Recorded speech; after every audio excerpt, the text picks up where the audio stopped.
can Russia turn this special military operation into a military conquest so that they just issue terms? Is that even possible? Previously, they would have been willing to actually, once Zelensky or the Rada came up with somebody that was viewed by the Russians as a legitimate negotiator, that they could maintain their government, that Russia was not going to insist upon restructuring all of Ukraine. They're going to restructure Ukraine. I believe they will take Kiev. They're going to take Odessa. And the only way that this is going to end is with a complete, unconditional surrender by the Ukrainians. And that means Zelensky is either going to flee into exile or he'll be taken prisoner and tried in Russia.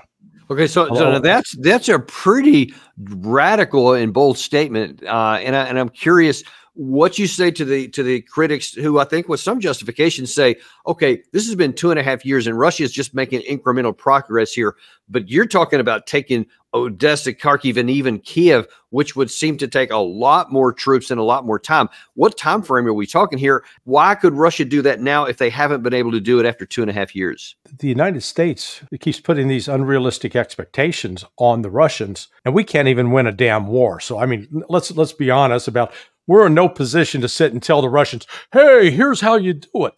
We're like that driving instructor whose car is all banged up because he keeps crashing into trees and light poles, trying to tell everybody else what they need to do to be a safe driver. Yeah, buddy, stay in your own damn driveway, okay? So what Russia did at the outset of this war, Russia's standing army was about 700,000. Well, they built it up now. It's 1.4 million. Last I counted. And I think it's continuing to increase because they've had a surge in people now wanting to join up, number one. Number two, when Russia launched that special military operation, they didn't take out Western satellites. They didn't destroy the ISR capability of the West, which was feeding Ukraine directly. They left it intact. Putin's objective was to minimize the chance of this expanding into a nuclear war with the West. And they're going to limit it to destroying the Ukrainian military capability, but they're going to do it at the Russia pace. And so, again, let's go back to the beginning when you had about 125,000 Russian troops attacking a force that was at least 5 times larger than them. And you know from your own experience that that's the exact opposite of what you want to be in an attacking force. In an attacking force, you want to have at least a 3 to 4 to 1 advantage in manpower. And so Russia was very methodical and controlled what it did. And it took Mariupol. It's captured every major supply base in the Donetsk and in Luhansk. It first secured Luhansk really more than a year ago.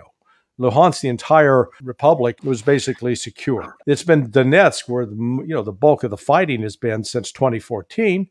But now here they are. They're on the verge within the next week or so of just breaking the back of Ukraine and Donetsk. And so then they're positioned, because now instead of 700,000 troops, and with only 100,000 of them committed to battle, they've now probably got 800,000 committed with an additional reserve of 600,000 who are trained. And they're going through at least 6 months of training, and they're going through military exercises. And meanwhile, the Russian military factories are increasing output. And what are we doing in the West? Hell, we can't even meet recruiting goals for the U.S. Army.